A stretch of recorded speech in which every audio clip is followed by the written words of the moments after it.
అందరికీ క్రీస్తు యేసు నామమున హృదయపూర్వకంగా అందరికీ వందనాలు తెలియజేస్తూ ఉన్నాను.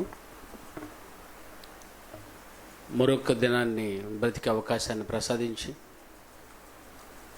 తన కొరకు బ్రతుకుటకు సిద్ధపడుతున్న వారిని బట్టి ఎదురు చూస్తున్నటువంటి తండ్రి అయిన దేవునికి కృతజ్ఞతాస్తుతులు చెల్లించుకొనుచున్నాను. అందరం తలలో ఉంచినట్లయితే ప్రార్థన చేసుకొని పాఠంలోకి వెళ్దాం. కనికరం గల మా గొప్ప తండ్రి, నీకు వందనములు స్తోత్రములు చెల్లించుకుంటున్నాం.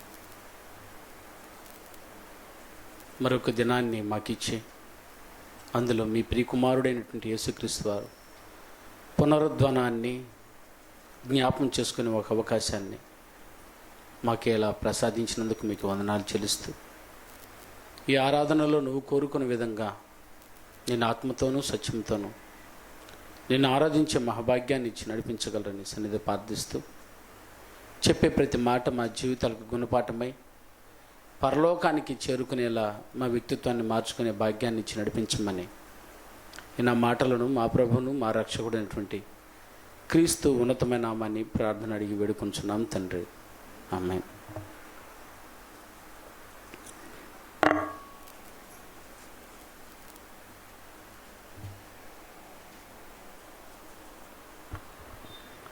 ప్రేమైన సోదరి సోదరులారా,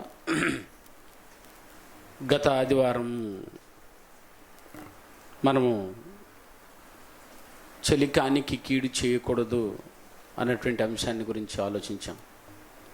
మరొకసారి ఆ లేఖన భాగాన్ని చదువుకుందాం. కీర్తనలు 15వ కీర్తన 3వ వచనం మరొకసారి ఇదైతే చదువుదామని కోరుతున్నాం.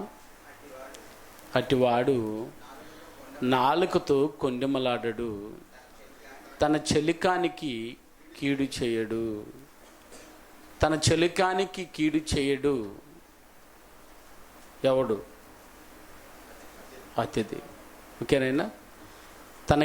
తన చెలికానికి కీడు చేయని వాడే అతిథి. అతిథి అంటే ఎన్నో కోణాలుగా మీరు విన్నారు, మర్చిపోకూడదు. కనుక అతిథి చలికానికి కీడు చేస్తాడా? చేయడు. కానీ ఈరోజు ఉన్నటువంటి చలికాళ్ళు కీడే చేయగలిగేటట్టు అపవాది మలిచేశాడు. భూమి మీదకు వచ్చేసినటువంటి ప్రతి ఒక్కరూ స్నేహితులుగా మిగిలిపోవాలనేది దేవుని ఆశ. అందుకే భూమి మీదకు వచ్చిన వారందరినీ దేవుడు చలికానిగానే చూశాడని గత ఆదివారం చలికానికి ఓ పెద్ద పీఠమే వేసి చూపించాడు అనే సందర్భాన్ని మీరు విన్నారు. ఏమండి? ఓ అబ్రహాముకి ఓ పెద్ద పీఠం వేశాడు దేవుడు. ఎందుకనంటే అబ్రహాం ఎవరట? అబ్రహాం ఎవరటైనా యాకోబు రాసిన పత్రికలు చదివాము, స్నేహితుడు అని పేరు కదా. ఏమండి? దేవునికి పేరుందట అబ్రహాం స్నేహితుడు అని. ఏమండి? అంత గొప్ప స్నేహానికి దేవుడు విలువ కట్టి చూపించాడు అని అంటే, ఆ స్నేహాన్ని ఈరోజు కలిగి ఉన్న వారందరూ ఎలాంటి స్నేహాన్ని కలిగి ఉన్నారు అని అంటే, కీడును కలిగే స్నేహితులు కలిగి ఉన్నారు అని ఖచ్చితంగా మీ కన్నులకు అబ్బినట్టు చూడగలరు ప్రియులారా. చూడండి, యోబు గారు ఏం మాట్లాడుతున్నారో. తనకు చాలామంది స్నేహితులు ఉన్నారు. స్నేహితులు అనగా 2 రకాల స్నేహితులు ఉన్నారు. ఒకటి శరీర సంబంధమైన స్నేహితులు ఉన్నారు, ఆత్మ సంబంధమైన స్నేహితులు కూడా ఉన్నారు. శరీర సంబంధమైన స్నేహాన్ని చూద్దాం, తర్వాత ఆత్మ సంబంధమైన స్నేహాన్ని చూద్దాం. చూడండి, యోబు గ్రంథం 6వ అధ్యాయం 27వ వచనంలో యోబు గారు సాక్షాత్తు మాట్లాడుతూ ఏమని వివరిస్తున్నాడు స్నేహాన్ని గురించి చూడండి ప్రియులారా. మీరు తండ్రి లేని వారిని కొనుటకై చీట్లు వేయుదురు. తండ్రి లేని వారిని కొనుటకై మీరు ఏమి వేయుదురు? చీట్లు వేయుదురు. మీ స్నేహితుని మీద బేరమును సాగింతురు. చూసారా ప్రియులారా? స్నేహితుని మీద ఈ రోజున్న స్నేహితులు ఏం చేస్తున్నారట నైనా? బేరాలు పెడుతున్నారట. బేరం అంటేనేనా? బేరం అంటే వ్యాపారం. వ్యాపారంలోకి తీసుకొచ్చి పెడుతున్నారు. స్నేహాన్ని వ్యాపారంతో ముడిపడుస్తున్నారు అని. అంటే స్నేహానికి వ్యాపారానికి సంబంధం ఉందా? ఈ లెక్క ప్రకారం మళ్ళా చదువుదాం ఆ మాటను. మీరు తండ్రి లేని వారిని కొనుటకై చీట్లు వేయుదురు, మీ స్నేహితుల మీద బేరమును సాగింతురు. అంటే స్నేహితుల మీద బేరమును సాగిస్తున్నారు అని అంటే దాని అర్థం ఏంటైనా? స్నేహితుని మీద వ్యాపారము చేయకూడదు అన్నది నగ్న సత్యం. స్నేహాన్ని పెట్టి వ్యాపారం చేయకూడదు. మనం కూడా చూసారా, స్నేహం మీద వ్యాపారం చేస్తాం. మీ ఫ్రెండ్ షాప్ పెట్టున్నాడంటనే, ఏమన్నా సెల్ ఫోన్లు షాప్ పెట్టాడట, వెళ్ళి అడగరాదు? నువ్వు డైరెక్ట్గా వెళ్ళి అడిగితే రేటు తగ్గించడు. స్నేహాన్ని అడ్డు పెట్టుకొని అడిగితే ఏం చేస్తాడు? రేటు తగ్గుతుంది. చూసారా? అంటే ఇప్పుడు స్నేహాన్ని దేంతో కొలుస్తున్నారు? వ్యాపారంగా చేసుకున్నారు. అంటే వ్యాపారం చేసే స్థితికి దిగజారిపోయిందనంటే ప్రియులరా, పరలోకానికి దూరం అయ్యే వ్యక్తిత్వంలోకి దిగజారిపోతుంది ఈ క్రైస్తవ్యం. తెలుసు, స్నేహితుని నమ్మకు, అందులో ముఖ్య స్నేహితుని అతను నమ్మకు అన్నాడు మీకా గ్రంథకర్త. చూడండి, మీకా రాసినటువంటి గ్రంథం, స్నేహితుని నమ్మబాకు, అందులో ముఖ్య స్నేహితుని అసలు నమ్మబాకు అన్నాడు. 7వ అధ్యాయమా ఒకసారి చూడండి. అయినా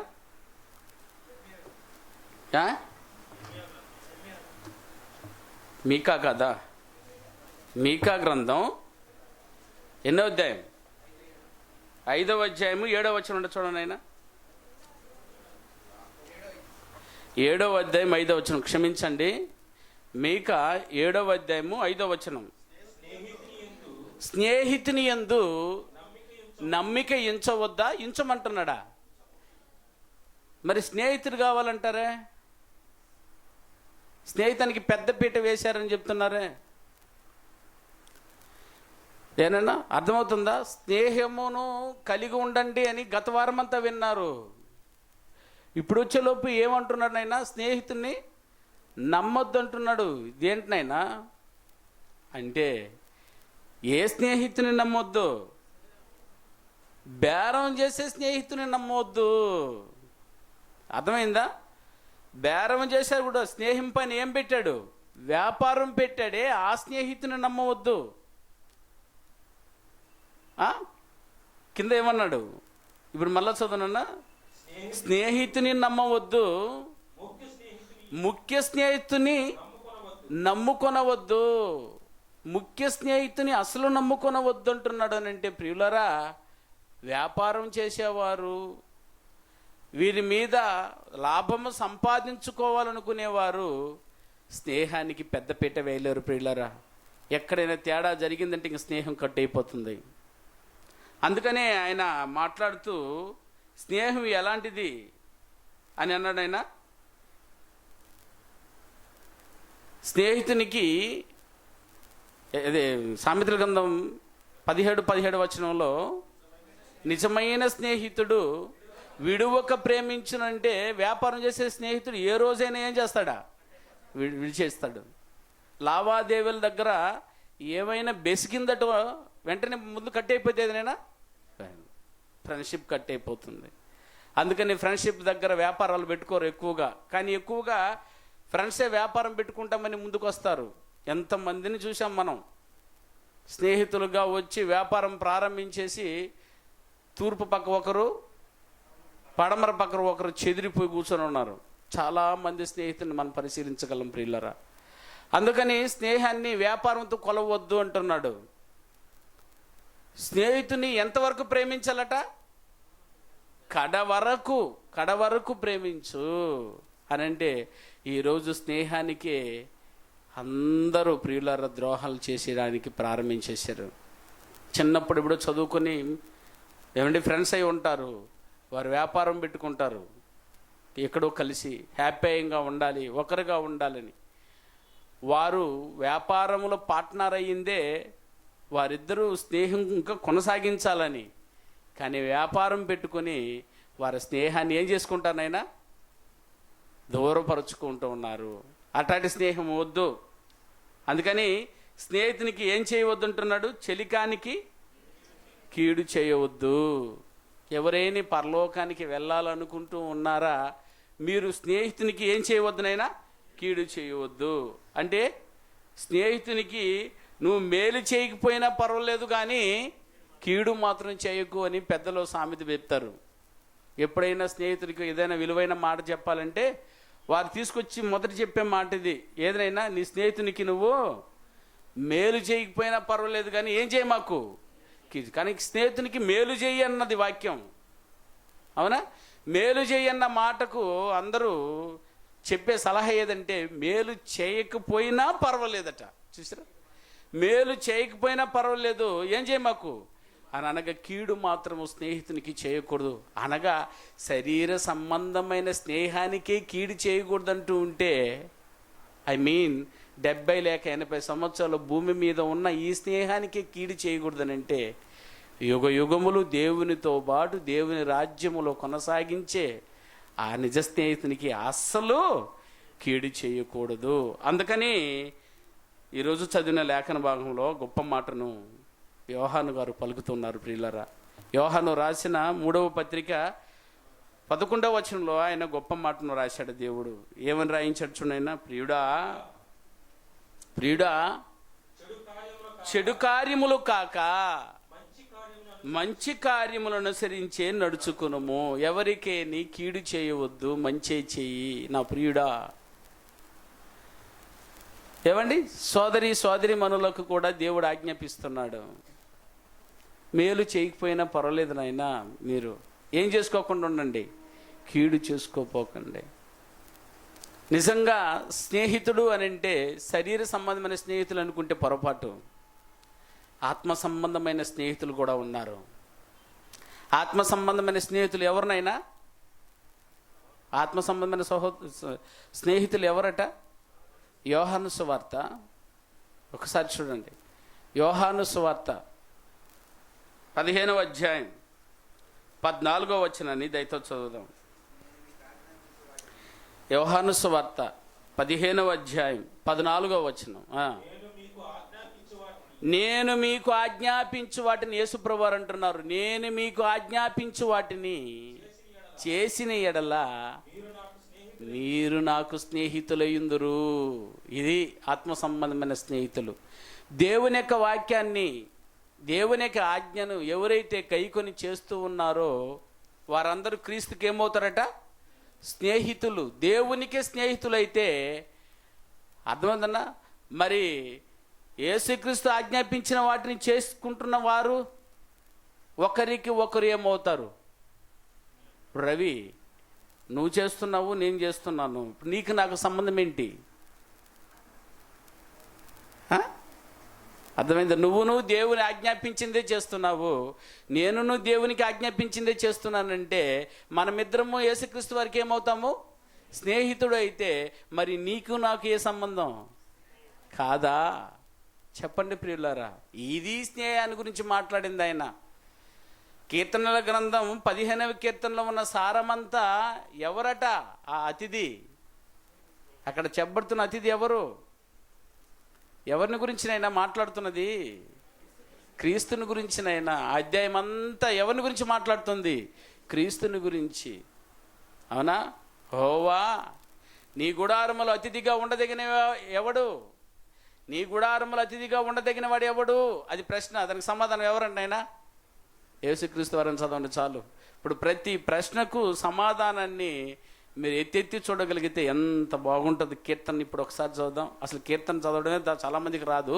ఇప్పుడు ఒకసారి చదవండి. నేను చెప్పినట్టు కీర్తనల గ్రంథం 15వ కీర్తన మళ్ళా మొదటి వచనం నుంచి ఒకసారి చదవనైనా. యెహోవా నీ గుడారములో అతిథిగా ఉండదగిన వాడు ఎవడు? ఎవడట? ఆయన యేసుక్రీస్తే. అది జవాబు. తర్వాత నీ పరిశుద్ధ పర్వతం మీద నివసింపదగిన వాడు ఎవడు? యేసుక్రీస్తే. మీరు యేసుక్రీస్తే అని చెప్పండి చాలు నా ప్రశ్నకి. అర్థమైందేనా? యెహోవా నీ గుడారములో అతిథిగా ఉండదగిన వాడు ఎవడు? నీ పరిశుద్ధ పర్వతం మీద నివసింపదగిన వాడు ఎవడు? యథార్థమైన ప్రవర్తన కలిగి నిలిచించేవాడు ఎవరు? నీతిని అనుసరించుచు హృదయపూర్వకంగా నిజం పలుకువాడు ఎవడు? ఎవడని వస్తుంది చూడండి ఆయన. అట్టివాడు ఎవరు? అట్టివాడు నాలుకతో కొండిమలాడు ఎవడు? తన చెలికానికి కీడు చేయడు ఎవడు? ఇలా చదువుకుంటూ పోండన్న, అద్భుతంగా ఉంటుంది గ్రంథం. యేసుక్రీస్తు ఇంకెవరికి బెటర్. ఒకసారి చదవను ఆయన, ఇప్పుడు చదువుదామా. యెహోవా నీ గుడారంలో అతిథిగా ఉండదగిన వాడు ఎవడు? వెంకటేశ్వర్లా చెట్టుకుడు కాదు. యథార్థమైన ప్రవర్తన కలిగిన వాడు మోషేనా? చెట్టు కాదు. చూసారా ప్రియులారా? మీ పేర్లు పెట్టుకోండి అక్కడ. ఎంత దూరం అనిపిస్తుందో. పెట్టి చదువుకోవడానికి ఎంత దూరంగా ఉంటే మరి ఎల్లకాలము ఆయన దగ్గర ఉండే అతిథి ఎలా ఉండాలని కోరుకుంటున్నాడు. మనమేమో ఎలాగో తయారయ్యి ఏడుస్తున్నాం. ఎవరు చెప్తారన్న పరలోకం పోవడం అంటే ఇంత ఈజీ అండి? కాదండి, భయంకరమైన కష్టం. అది ప్రయత్నించే వారికి అర్థమవుతుంది. పరీక్షల్లో పాస్ అవ్వాలనుకుంటే కష్టపడి చదివేవాడిని అడిగితేనే చెప్తాడు ఇది ఎంత కష్టం అనేది. కానీ బుక్ ఆడ విసిరి కొట్టేసి కూర్చొని ఉన్న వాడికి ఏం తెలుస్తుందన్న పరీక్ష. అందుకే ఎవడు అతిథి? ఈ భూమి మీదకి వచ్చిన వారందరూ అతిథులే, కానీ వారందరూ ఈ క్వాలిఫికేషన్లో లేదన్నది భావం ప్రియులరా.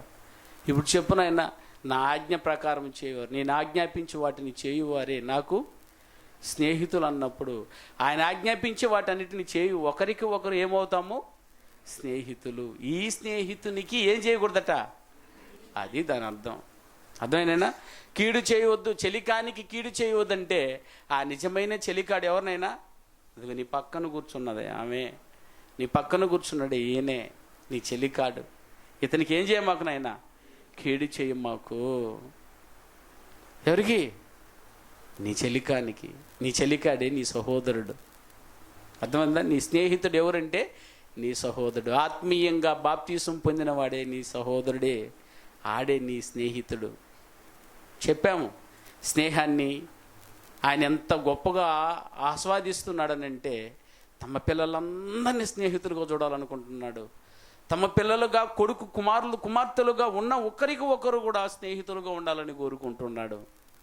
ఇంత గొప్ప స్నేహాన్ని దేవుడు పైన పెట్టి చూస్తూ ఉంటే ఈ లోకం ఆఫ్టర్ ఆల్ ఒక డబ్బుకు మోసం చేసేస్తుంది స్నేహాన్ని.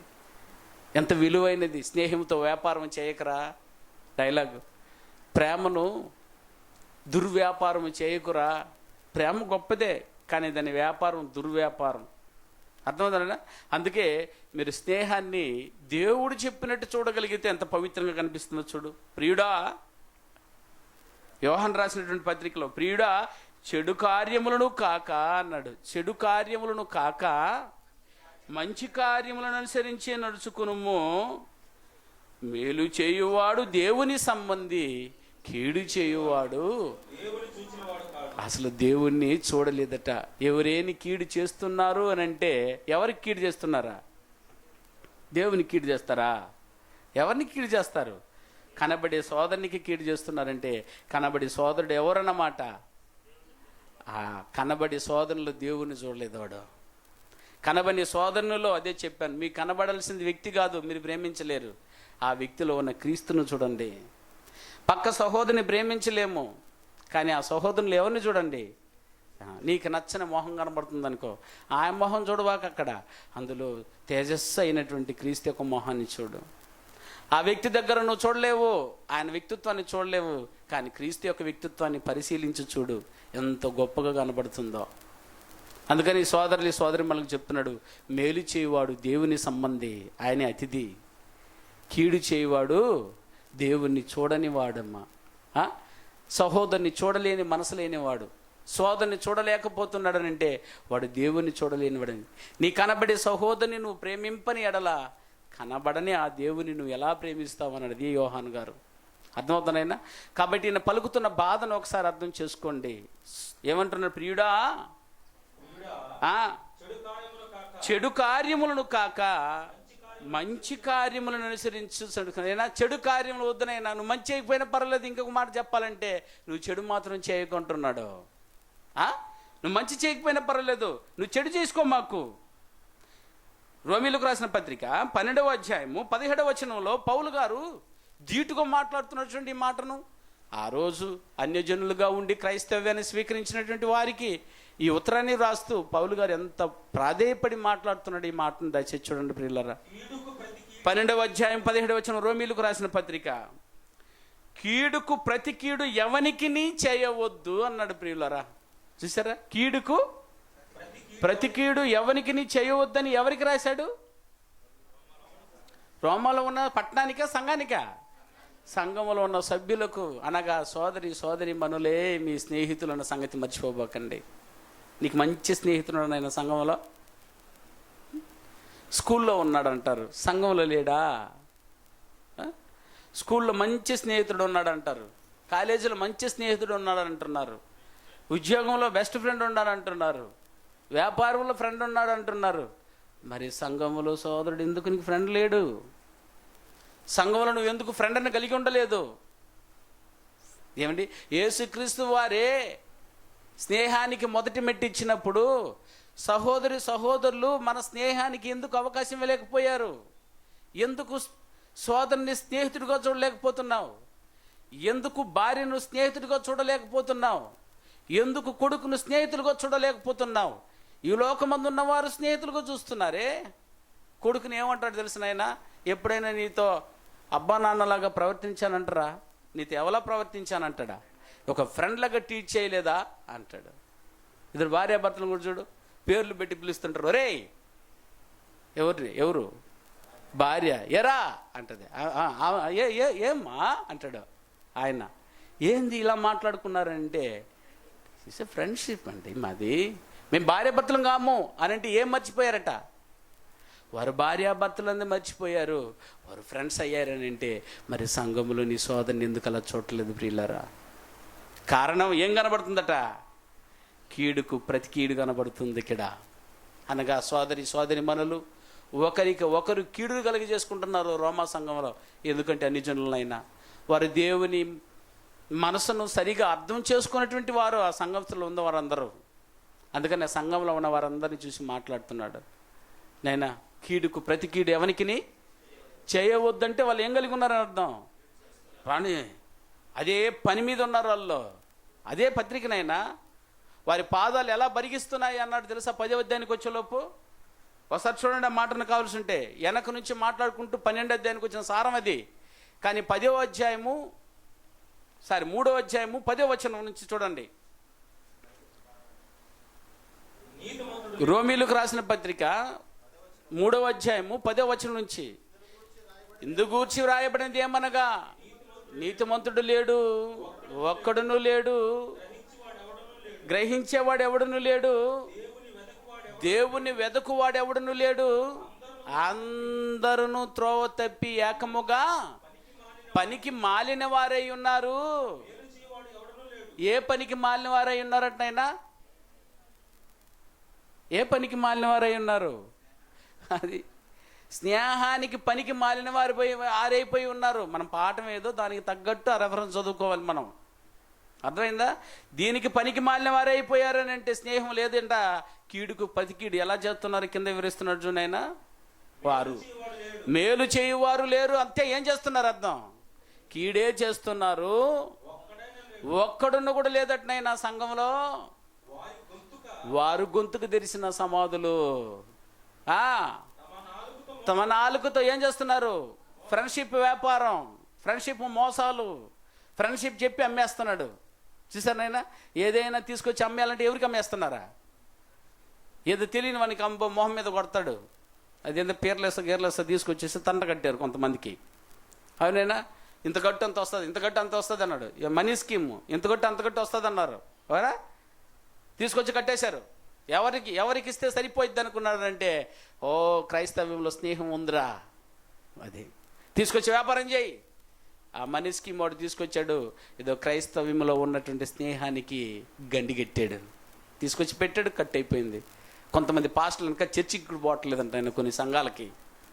ఏమనంటే అప్పు. చూసారా? నా దయచేసి మీకు నేను తెలియజేసే విన్నపం ఏంటంటే, మనీ మాత్రం పెట్టుకోబోకండి నైనా. సోదరి మనులకు నేను హెచ్చరిక చేస్తున్నాను. మీకు ఆ మనీ వచ్చేదే ప్రాబ్లం పుట్టించడానికే. అర్థమవుతానైనా? చర్చికి రావట్లేదు నేను కొంతమంది బిడ్డలు పాపం.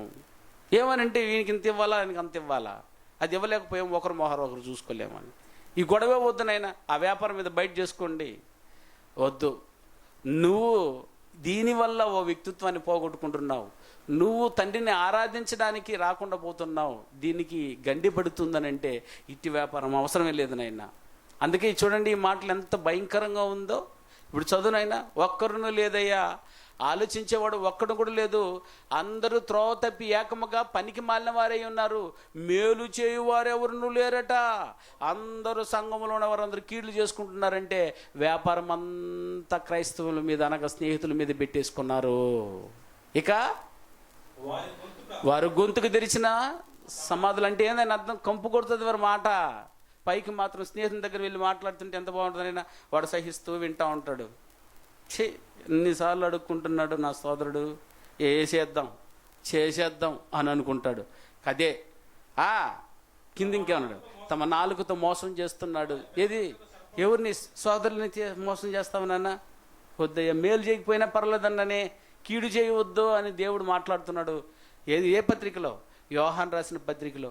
మేలే చేయాల్సింది, ఒకవేళ చేయకపోయినా నీ సోదరునికి ఏమాత్రం చేయకండి అయినా, కీడు అసలు తల్ల ఊహించకండి అంటున్నాడు. వాళ్ళ పెదవుల కింద సర్ప విషయం ఉన్నది, విషయం పెట్టుకొని ఉన్నారు. వారి నోటి నిండా చెప్పించటం ఉంది, పగయు ఉన్నది, రక్తము చిందించుటకు వారి పాదములు పరిగెత్తుతూ ఉన్నాయి. నాశనమును కష్టమును వారి మార్గంలో ఉంది. చూసారా, వారి మార్గం అంతా అంటే వారు నడిచే దోవంతా అదేనంట ఆయన. ఇదయ్యా, మళ్ళీ ఎట్ట చూస్తావు నేను సహోదరుని? పరలోకంలో ఎట్టుంటావు వీడితో చెప్పు నువ్వు? ఈ కాసేపు ఉండి కాసేపు వెళ్ళిపోయేదానికైతే ఏమైనా చేయవచ్చు నాన్న. ఇప్పుడు గంటసేపు ఉండి గంటసేపు వెళ్ళిపోతున్నారు కదా, ఇట్లాగే పరలోకంలో ఉంటే అటు చేసి మోసం చేసి వెళ్ళిపోవచ్చు. కానీ పక్కనే ఉండాలి. మీరు అక్కడ ఎలా ఉంటారు చెప్పండి? ఒకే అన్నకి తమ్ముడుగా ఉండాలనే, ఎలా ఉంటారు చెప్పండి? ఇక్కడ ఉన్న వారందరితోనే ఉండాలనే, ఎలా ఉంటావు చెప్పు? నేను మొహం చూడలేను, నేను రాలేను, నేను ఉండలేను అంటే ఎట్లనైనా చెప్పు. నువ్వు ఉండలేకపోతున్నావు అని అంటే ఇదిగో నువ్వు మార్చుకో అని చెప్పడానికే. అరేనా, ఇలా ఉండలేకపోతున్నావని ఇక్కడి నుంచి మీరు చదువుకుంటూ 12వ అధ్యాయం 17వ వచనం దాకా మీరు రాగలిగితే ఈ సారాన్ని గురించే పౌలు గారు మాట్లాడుతున్నారు. ప్రియులారా, రోమా సంఘానికి కీడుకు ప్రతి కీడు ఎవరికి చేయదున్నది చేసి చేసి చేసి వారి పాదాల్లో వారి దారంతా అదే అయ్యా. కొంతమంది సంఘాలు చూడైనా అదే వ్యాపారం, మోసం మోసం మోసం మోసం దాన్ని వ్యాపారంగా మార్చుకునేశారట. వద్దు, వారి త్రోవలు అదే నిండి ఉంది కనుక కీడుకి ప్రతి కీడు ఎవరికి చేయవద్దు. మనుషులందరి దృష్టికి అన్నాడు. ఏదైనా సంఘం కూడా పక్కన పెట్టేయటండి. మనుషులందరి దృష్టికి యోగ్యమైన వాటిని గురించి ఆలోచన కలిగి ఉండండి ప్రియ సంఘమా. సరేనా? సంఘంలో ఉండే వారందరూ ఎలా కలిగి ఉండాలటనైనా ఏంది మళ్ళా చదువునా? మనుషులందరి దృష్టికి యోగ్యమైన వాటిని గురించి ఆలోచన కలిగి ఉండండి. సఖ్యమైతే నీ చేతనంత మట్టుకు సమస్త మనుషులతో సమాధానంగానే ఉండు. కీడును తలపెట్టు మాకు, మేలు చేయకపోయినా పర్లేదు నువ్వు, కానీ చేయాల్సింది మాత్రం మేలే. చేయకపోతే పరలోకానికి వెళ్ళవు. కానీ నువ్వు చేయకపోయినా పక్కవాడన్నా చేస్తాడు, నువ్వు ఊరకుండుకో. అది దాని అర్థం. పక్కవాడినన్నా ప్రోత్సహించు. పెట్టి ఇళ్ళను చూపించి ఎట్ట నువ్వు పెట్టవు. చూసారు, స్నేహితుని ప్రేమించలేకపోతున్నావు, సహోదరుని స్నేహితున్నా చూడలేకపోతున్నావు, స్నేహితునిగా ఉండవాలన్నా ప్రోత్సహించు. అందుకనండి కీడుకు ప్రతి కీడు ఎవరికి చేయొద్దు అనగా సోదరుడు నీకు కీడు చేస్తాడనే చేయడనే. ఈ మాట ప్రకారం స్నేహితుడు అనగా సహోదరుడు, సంఘములో ఉన్నవాడు సాటి సహోదరునికి కీడు చేస్తాడా చేయడా? ఈ వాక్యం ప్రకారం చేస్తాడు అన్నప్పుడు ఆ చేసే సోదరుని మీరు ప్రేమించాలి. ఆ చేసేవాడిని స్నేహితుని కలిగి ఉండాలట. మన కంప్లైంట్లు ఏందనంటే వాడు ఇట్లాంటి వాడు, వాడు అట్లాంటి వాడు, వాడితో నేను ఉండను, వాడితో నేను మాట్లాడను, వాడికి నేను వందనం చెప్పను, వాడు మొహం కూడా నేను చూడను. ఇది మన వృత్తి. పరలోకం ఎలా వచ్చేసి చెప్పండి ప్రియులారా? అందుకే ఈ వారమంతా మీరు చేసుకోరండి అన్నది. ఈ వారమంతా మిమ్మల్ని చేసుకోరమ్మన్నది. నీ స్నేహితునిలా చూసి రండి. నీ స్నేహితునితో అబద్ధం ఆడకండి. నీ స్నేహంతో వ్యాపారం చేయకండి, నీ స్నేహంతో మోసాలు చేసుకోకండి. ఎంతో గొప్పగా రాశాడు చూడండి ప్రియులారా. నిజమైన స్నేహితుడు అయినా విడువక ప్రేమిస్తాడు. ప్రేమించండి ఆయన, చచ్చిపోయేంత వరకు ప్రేమించు, కలకాలం పరలోకంలో నీతో పాటు ఉంటాడు. అందుకే సంఘమందు ఉన్న వారందరినీ సహోదరులుగా ఎంచుకోమంటున్నాడు. దేవుని యొక్క వాక్యాన్ని ఎవరైతే కలిగి ఉన్నారో వారే నీ స్నేహితుడు. ఎవరట స్నేహితుడు? క్రీస్తుకి ఎవరు స్నేహితులు అట్నైనా ఈ వాక్యం ప్రకారం? దేవుని ఆజ్ఞను గైకుంటున్న వారందరూ క్రీస్తుకి ఏమవుతారు? స్నేహితులు. ఇప్పుడు మనమందరం ఆయనకి ఏమవుతున్నాము? స్నేహితులం. ఇప్పుడు మనం ఏమవుతున్నాము? ఈ స్నేహితునికి ఏం చేయమాకు, ఇది ఈ స్నేహితునికి కీడు చేయమాకు. ఎక్కడన్నా ఉన్నాడా? అతనికి కీడు చేయవద్దు. సాధ్యమైనంత అతనికి ఏం చేయి? మేలు చేయి, కీడు వద్దు. సామెతల గ్రంథం 20వ అధ్యాయం 22వ వచనం. చలికానికి కీడు చేయకుడి అంటున్నాడు చూడండి అక్కడ.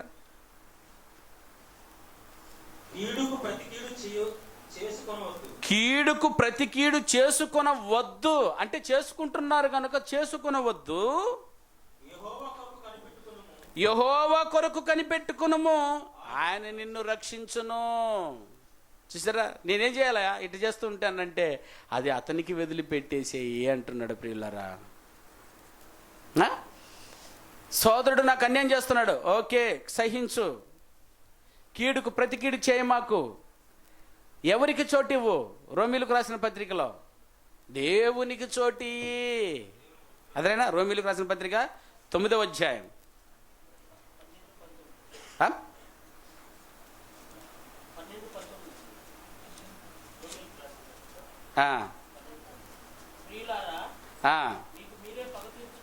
రైట్ నాయన 12వ అధ్యాయము 19వ వచనం. ఎస్, ప్రియులారా మీకు మీరే పగ తీర్చుకొనక. సంఘములో ఉన్నవారు పగ తీర్చుకోకండి, స్నేహ భావం కలిగి ఉండండి. కీడుకు ప్రతి కీడు ఎవరికి చేసుకోవద్దు. ప్రియులారా మీకు మీరే పగ తీర్చుకొనక దేవుని ఉగ్రతకు చోటు ఇయుడి. పగ తీర్చుట నా పని, నేనే ప్రతిఫలం ఇత్తును అని ప్రభు చెప్పుచున్నాడని వ్రాయబడినది కదా. అది ఇక్కడ వ్రాయబడిన మాట. కాబట్టి నీ శత్రువు ఆకలిగని ఉంటే అతనికి అది నువ్వు అతనికి శిక్షిస్తున్నావని దాని అర్థం. ఇది ఏం శిక్ష అయినా? పెట్టేది శిక్ష, పెట్టి చంపుతున్నావంట దాన్ని, అతన్ని. ఎంత ప్రేమగా ఉంది చూడండి శిక్ష కూడా. వాడెవడో అన్నం పెట్టి చంపినాడంట. అతనైనా అన్నం పెట్టి పెట్టి పెట్టి చంపేశాడు అంటే అతనైనా ఆ ప్రేమ అట్టుందో చల్లగా చంపని దేవునికి ఇచ్చేసి, నీ మాటని లేదా, నువ్వు తీర్పు తీర్చు మాకు, నీ సహోదరుని మీద నువ్వు నింద మోప మాకు, ఎందుకంటే నువ్వు నింద పాలు అయిపోతావు. అందుకని ఇక్కడ పెట్టుకున్న సామెతల గ్రంథంలో ఏమని అంటున్నాడు చూడండి, కీడుకు ప్రతి కీడు ఎవరికి నీ చేయవద్దు, యెహోవా కొరకు కనిపెట్టుకొని ఉండము, తీర్పు వరకు కనిపెట్టుకొని ఉండు, ఆయన నిన్ను రక్షించును, ఖచ్చితంగా నిన్ను చూస్తాడు.